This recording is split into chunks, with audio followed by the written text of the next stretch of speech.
At 99, Mel Brooks speaks with a clarity that feels almost too sharp for a man who built his life on laughter.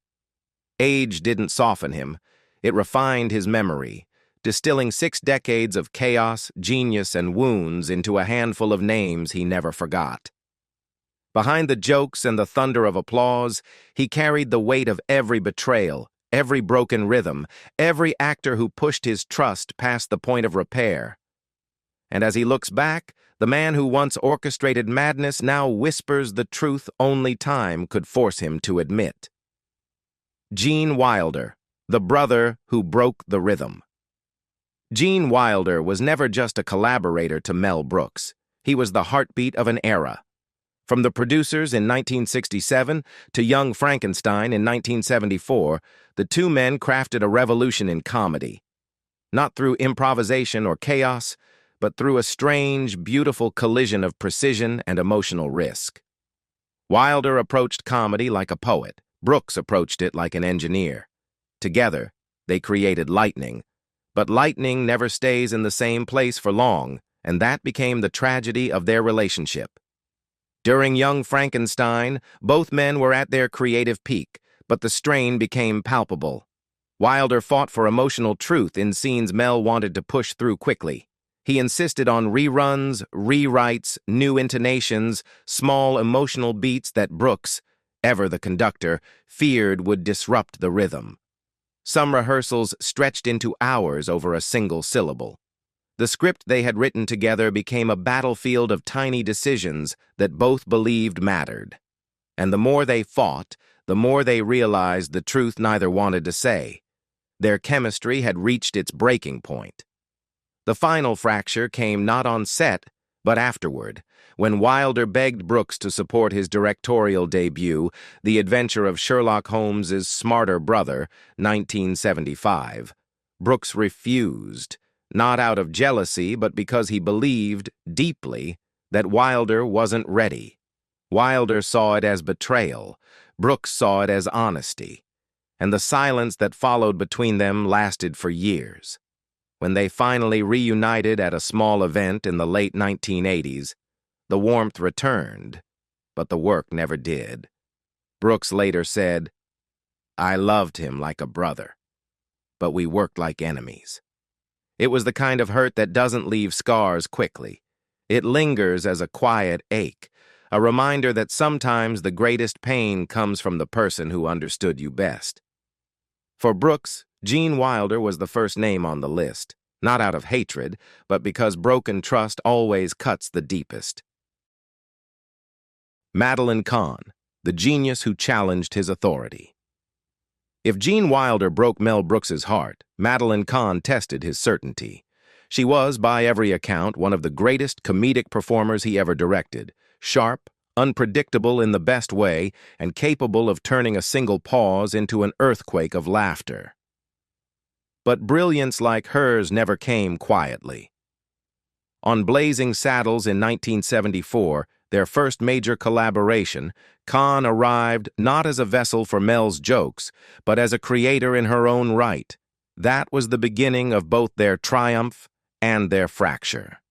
She approached Lily von Stupp as if every gesture had history, every note of her song had motive. Brooks admired that, but he also feared it. His sets were built on control, timing, rhythm, trust in the director's vision. Madeline questioned everything. Why this angle?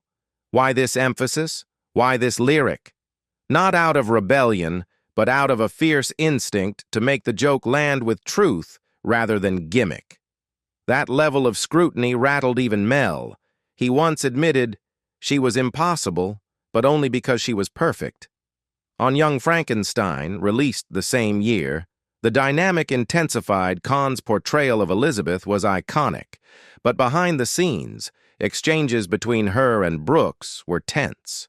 She resisted being the punchline without purpose, pushing back when she felt humor leaned too heavily on male characters. It was the 1970s. Few actresses had leverage like that, and even fewer dared to use it. Kahn did. And Brooks, for all his genius, wasn't accustomed to a performer who challenged his authority on artistic principle. Their clashes never became public, but the strain seeped into the work. Crew members remembered subtle shifts, a colder tone between takes, longer breaks, late-night discussions that ended without resolution. Kahn had a way of forcing Mel to confront questions he wasn't ready to answer, about gender, about authorship, about who deserved control in comedy, and while the final performances were flawless, the emotional cost was real. Brooks never spoke harshly of her. He respected her too deeply for that. But when asked why they didn't collaborate more after Young Frankenstein, he once paused, sighed, and said, "Some geniuses don't need direction, and I was still learning how to give it." For Mel, the memories were bittersweet. Admiration forever tied to tension, brilliance forever shadowed by exhaustion. Dom DeLuise, the hurricane of joy that left him exhausted. With Dom DeLuise, Mel Brooks faced a different kind of conflict, one not built on betrayal or ideological clashes, but on the overwhelming weight of unfiltered joy. Dom was the kind of performer who couldn't enter a room quietly. Laughter followed him like a second shadow, bursting out of him in unpredictable waves. For an audience, he was magic. For Mel Brooks, he was both a blessing and an exhausting puzzle that no director could fully solve. Their collaborations, especially on Silent Movie and History of the World, Part 1, were proof of Dom's wild comedic instinct.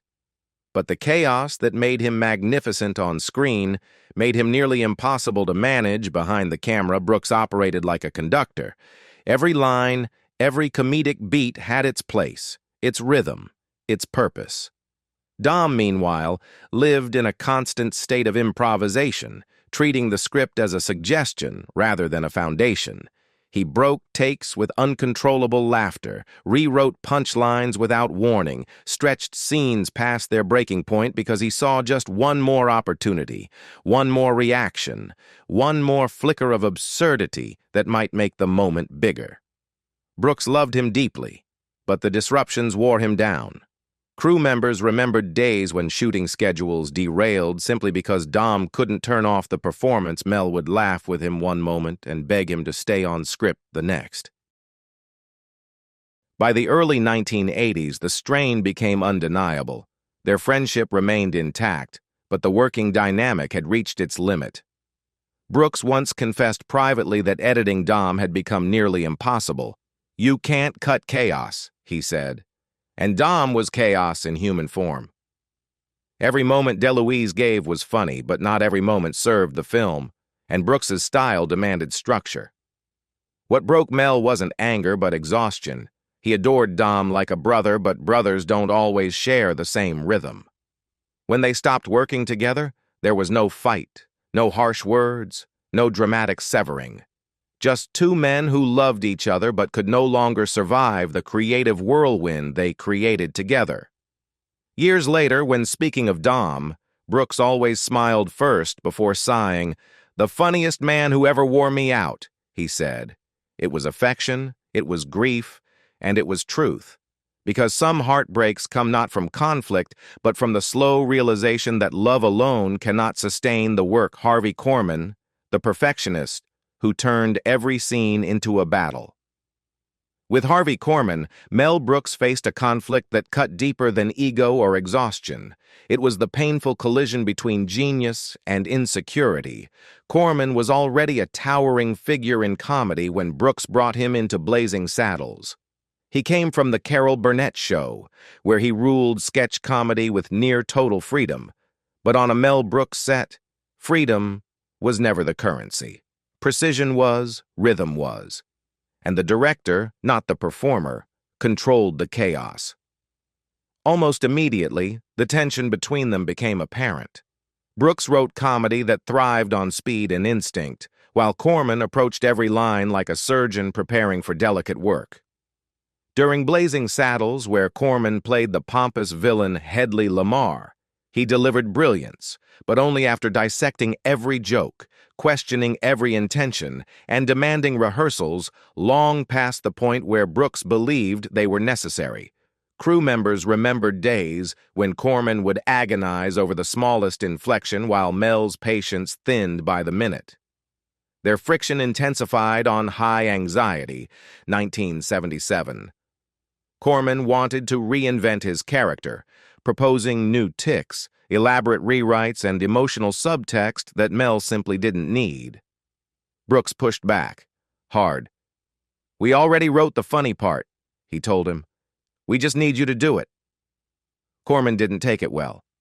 Every note from Mel felt like a challenge. Every correction felt like an insult. And every take became a negotiation. Neither man fully won.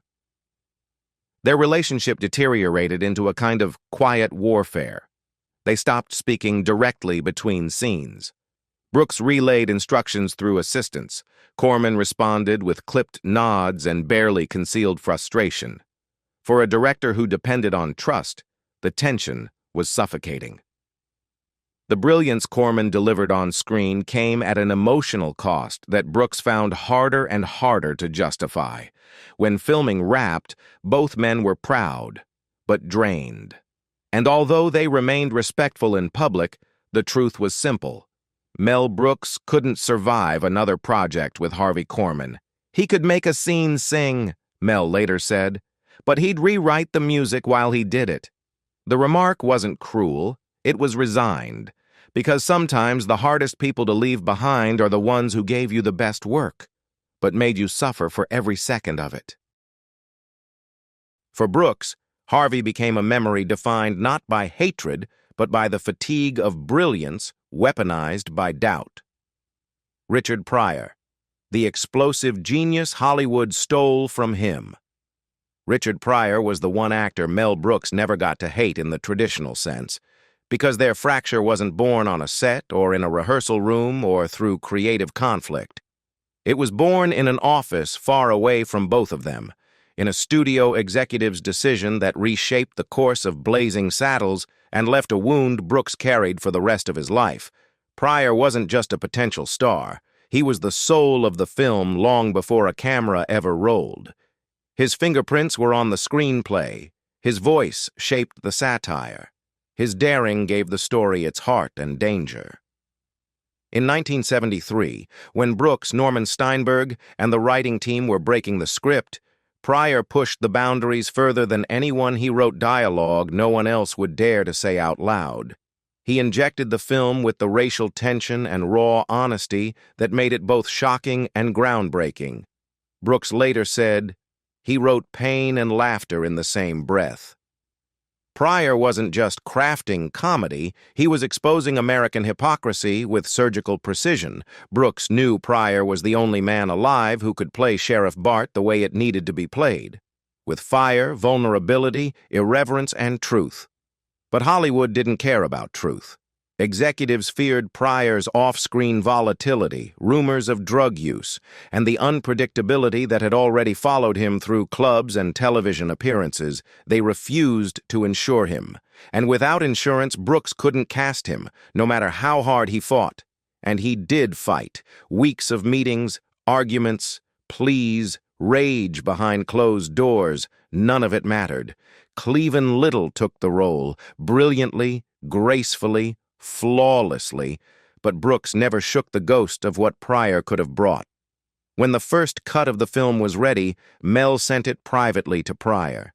The comedian laughed, then cried. "You made my movie," he told Mel. The word stayed with Brooks for decades, comforting and devastating at the same time, because the truth was undeniable. The film bore Pryor's spirit, but the world never got to see Pryor inside it. Brooks later called it his greatest professional regret. Pryor wasn't an actor he hated. He was the actor he hated losing. And the bitterness wasn't toward the man, but toward a system that, for once, proved more volatile than the performer it feared, Anne Bancroft. The only battle he never won. Anne Bancroft was the one collaborator Mel Brooks could never outrun, never out-argue, never out-direct.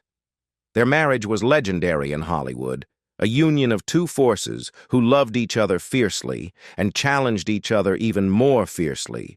She was his refuge, his sharpest critic, his secret editor, the quiet engine behind his greatest risks. But when they worked together on To Be or Not to Be in 1983, that love became a battlefield. He never fully recovered from Bancroft, was not like the others. Wilder fought him on craft. Kahn fought him on interpretation. Korman fought him on precision. Dom fought him on control, but Anne fought him on meaning. She questioned not just how a scene worked, but why it existed. She pushed Mel to rethink every beat, every line, every emotional undercurrent, and for a director who built his world on instinct and momentum, that level of scrutiny cut deeper than any on-set conflict he'd ever known. Crew members still recall the tension, arguments whispered behind closed doors, takes stopped mid-performance because one of them refused to compromise, long silences that somehow carried more weight than shouting ever could. But there was affection inside the strain. After a disagreement, they would laugh, embrace, start over, and fight again. It was a cycle of creation and collision only two people bound by love could survive. Brooks later admitted the truth. When Anne disagreed, it wasn't rebellion. It was faith in the work. But faith can bruise. And no matter how much the film succeeded, the experience left scars they both recognized but never voiced. Working with her was emotionally overwhelming because she saw through him, his shortcuts, his impulses, his defenses, and she demanded better. Always better. After Bancroft died in 2005, Brooks spoke softly about how their creative tensions haunted him more than any feud. She was the only collaborator he never fully understood, the only critic he never managed to outshine, the only actor who could break him with a single look and make him rebuild the scene from the ground up. Even in his 90s, he confessed he still heard her voice when he wrote, "When a joke is cheap," he said, "I can feel her hand on my shoulder saying, 'You're better than that.'" Anne Bancroft wasn't someone he hated. She was the wound he carried. The echo of a love so powerful, it became its own kind of regret. Looking back from '99, Mel Brooks wasn't settling old scores. He was finally telling the truth about the people who shaped him, challenged him, and sometimes hurt him in ways the audience never saw. These 5 names weren't just feuds. They were turning points in a lifetime spent chasing rhythm, trust, and the rare magic that makes comedy survive. Which story shocked you the most? Tell us in the comments below, and don't forget to like, subscribe, and join the channel for more untold Hollywood histories.